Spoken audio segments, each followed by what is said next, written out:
Hi, my name is Hannah. I'm from Hamilton, Montana, and I care for my dad. He was diagnosed with ALS about a year and a half ago.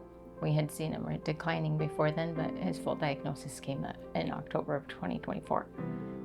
With ALS, it's a progressive disease, so at first it started out with just minimal, but we are now into where he's losing his ability to walk.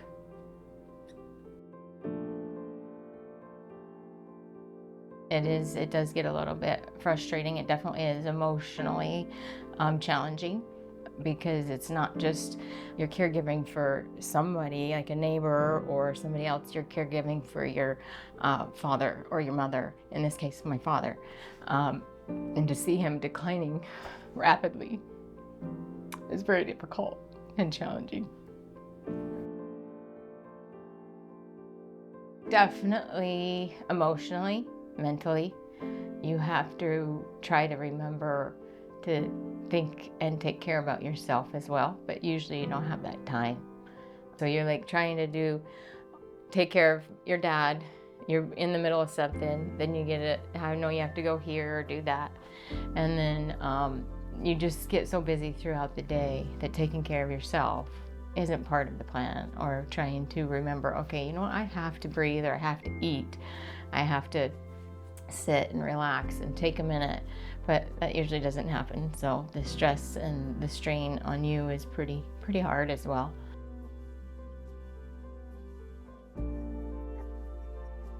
I'm really hoping, one, to communicate and get across that in rural areas, it's not always easy to get the help we need. It's like for us, we live in Hamilton, which is close to Missoula, but it's more rural than Missoula. So a lot of times we have to get to Missoula, which is an hour drive. So getting from Hamilton to Missoula makes it very complicated. We have been able to kind of work around it, but it is a challenge for sure.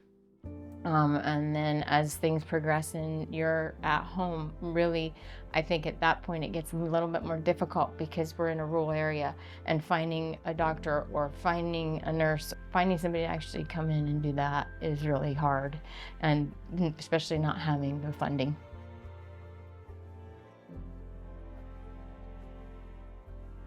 That they would have a little bit more understanding of the needs of in-home rule and in-home care anywhere, really, especially if you are trying to take care of your parent as long as you possibly can, whether it's because you don't have the needs to be in a nursing home, or like in my case, my dad is requested to be at home. He doesn't want to not be at his home, which I completely understand, and everybody should understand.